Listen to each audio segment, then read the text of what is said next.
Hello students, welcome back to my channel पढ़ लो। और आज हम यहाँ पे जेईई मेन 2024 के क्वेश्चंस कंटिन्यूअसली लाते जा रहे हैं। नए हो तो चैनल को सब्सक्राइब भी कर लो ताकि कंटिन्यूअसली आपको कॉन्सेप्ट्स मिलते रहे, क्योंकि हम यहाँ पे सारे कॉन्सेप्ट सीखने वाले हैं। तो अभी आज हम यहाँ पे 6 अप्रैल शिफ्ट 1 में पूछा हुआ सवाल है। सॉल्यूशन बहुत आसान है, समझो किस तरीके से बनेगा। If alpha beta are the roots of the quadratic equation, और क्वाड्रेटिक इक्वेशन क्या दी हुई है देखो, x square minus t square minus 5t plus 6x plus 1 equal to 0, where t is belongs to capital R and alpha n equal to alpha raised to power n plus beta raised to power n, then the minimum value of, ये हमें find करना है। देखो find करने का तरीका अगर आप ऐसे देखोगे बिना कॉन्सेप्ट के तो आपको लगेगा अरे यार बाप रे इतना बड़ा क्वेश्चन क्या करना है, कुछ समझ नहीं आ रहा है, छोड़ देता हूं, सॉल्यूशंस बहुत लेंदी है।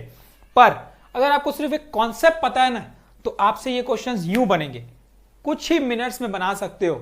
अगर आपको एक छोटा सा कॉन्सेप्ट पता है तो कॉन्सेप्ट क्या है, न्यूटन्स फॉर्मूला। न्यूटन्स फॉर्मूला ने एक बहुत अच्छा एक चीज कॉन्सेप्ट दे दिया है आपको।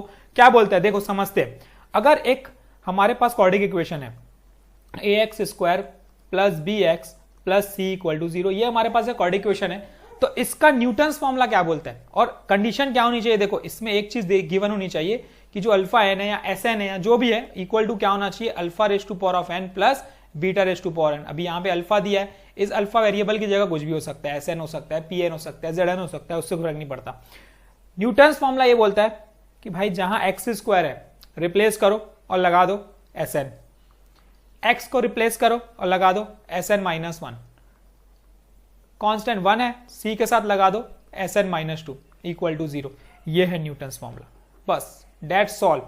इतनी सी चीज आपको सीखनी है और आपसे देखना ये सॉल्यूशन कितना इजीली बन जाता है। अब देखो ये कॉन्सेप्ट अगर पता है ना तो कितना इजी सॉल्यूशंस आप बना सकते हो। ठीक समझो, देखो आप इसी में अप्लाई करते हैं। मुझे दिख रहा है कि क्वाड्रेटिक इक्वेशन है, हाँ बिल्कुल दिख रहा है। मुझे कंडीशन भी दिख रही है ये वाली, हाँ बिल्कुल दिख रही है। तो मैं इसमें क्या लगा सकता हूं, न्यूटन्स फॉर्मूला का लगा सकता हूं। तो चलो न्यूटन्स फॉर्मूला लगाते हैं। एक्स स्क्वायर को रिप्लेस करके क्या लगाएंगे हम लोग, अल्फा के टर्म्स में तो अल्फा एन लगाएंगे। तो ये हमारा हो जाएगा देखो अल्फा एन, ठीक है, इंटू 1। फिर आ जाएगा हमारा माइनस, कोफिशिएंट हमारा यही है, T square minus 5t plus 6, ठीक। एक्स को रिप्लेस करके क्या लगाना है, अल्फा एन माइनस 1 प्लस 1 है तो 1 इंटू अल्फा एन माइनस 2। तो यहां पे आ जाएगा ये alpha n minus 2 equals to 0।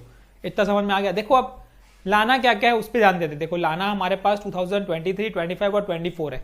तो n की वैल्यू खुद एज्यूम करो ना यार, क्या है n इक्वल टू, मैं ले लेता हूं सपोज 2025, यही ले सकते हैं। तो ये हो जाएगा देखो alpha 2025 minus of t square minus 5t plus 6 alpha 2024 plus alpha 2023 equal to 0। तो जो फाइंड करना है वो देखो 2025 अल्फा 2025 प्लस अल्फा 2023, इसकी वैल्यू हो जाएगी, माइनस है उधर जाके प्लस हो जाएगा। तो ये बन जाएगा T square minus 5t plus 6 alpha 2024।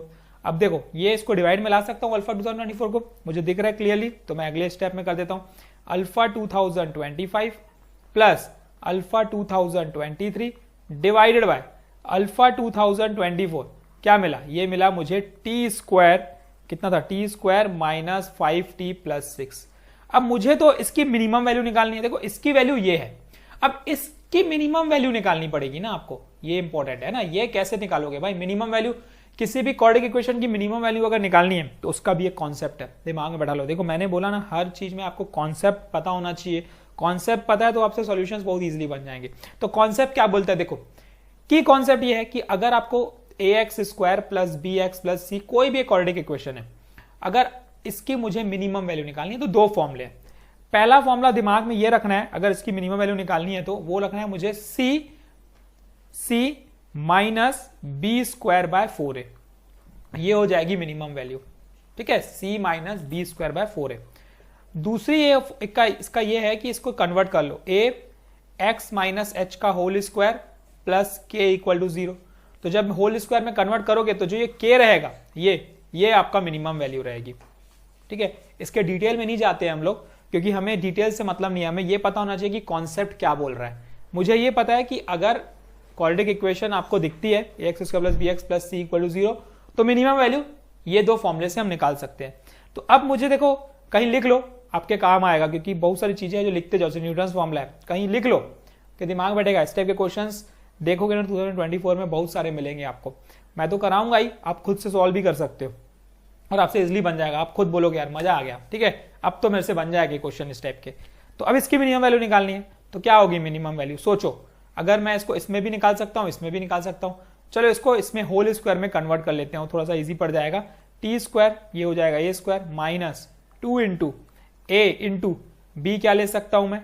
वो ले सकता हूं मैं 5/2, क्योंकि मुझे वही चाहिए, ठीक है। तो अब मुझे पता चल चुका है, देखो बी क्या हो गया, बी हमारा हो गया यहाँ पे ये 5/2, तो ये हो जाएगा 25/4, ठीक है ना, क्योंकि बी स्क्वायर चाहिए मुझे। तो माइनस यहाँ पे भी लिखना पड़ेगा 25/4 प्लस 6, ठीक है, ये हटा दो यहाँ से। अब क्या मिलेगा, देखो ये पूरा फॉर्मूला बन गया यहां से लेकर यहां तक, t माइनस 5/2 का होल स्क्वायर। इसको अगर सॉल्व करोगे तो ये मिलेगा आपको 4, ये मिलेगा आपको 25 माइनस 24, ठीक है, यही मिलेगा आपको। सॉल्व करोगे तो यार यही मिलने वाला है आपको। तो ये मिला मुझे t माइनस 5/2 का होल स्क्वायर माइनस ऑफ 1/4। और नोटिस करोगे, देखो इसको कंपेयर करो ये इसके साथ, दिख रहा है ना यही फॉर्मेट में, तो k क्या दिख रहा है आपको? माइनस 1/4, तो ये माइनस 1/4 इसका क्या आ गया, देखो आंसर आ गया। इस तरीके से निकालना है। अब ये तो मिनिमम वैल्यू बोला तो थोड़ा समय लग गया, मिनिमम वैल्यू बोलता ही नहीं, डायरेक्ट इसकी वैल्यू बोलता और ये कोफिशिएंट कोई नंबर में होता तो डायरेक्ट वही उसका आंसर हो जाता। इतना आसान है, कुछ सेकेंड्स में निकाल सकते हो एक्चुअल में। इस टाइप के क्वेश्चंस को कुछ सेकेंड्स में निकाल सकते हो, ज्यादा समय नहीं लगेगा। तो ऑप्शन क्या है, देखो -1/4, जो इसका -1/4 ऑप्शन होगा वही इसका क्या होगा, करेक्ट आंसर होगा। तो टिक कर लो, तो ये इसका आंसर है, ठीक है। तो इस तरीके से बनेंगे ये क्वेश्चंस। तो आई होप आपको समझ में आ गया होगा। क्वेश्चन बहुत आसान है, और नए हो तो चैनल को सब्सक्राइब भी कर लो ताकि कंटिन्यूअसली क्वेश्चंस और कॉन्सेप्ट्स आपको मिलते रहे, क्योंकि हम यहाँ पे बहुत सारे क्वेश्चंस करने वाले हैं, ठीक है। जेई मेंस के, एडवांस के भी करेंगे यार, धीरे धीरे बढ़ेंगे आगे। तो अभी पहले मेंस के तो कंप्लीट कर लो, क्या एक एक चीज करके करेंगे तो हमको समझ में आते जाएगी चीजें। तो thank you, all the best, keep practising. कल हम फिर मिलेंगे एक नए क्वेश्चन के साथ, तब तक के लिए समझो, प्रिपेयर करो, कुछ डाउट है तो पूछो, व्हाट्सएप चैनल को ज्वाइन करो और हमारे यूट्यूब चैनल को बिल्कुल सब्सक्राइब कर लो ताकि कंटिन्यूअसली कॉन्सेप्ट्स आपको मिलते रहे। छोटे छोटे कॉन्सेप्ट्स है जिससे आप जेई मेन की प्रिपरेशन अच्छे से कर सकते हो। Thank you.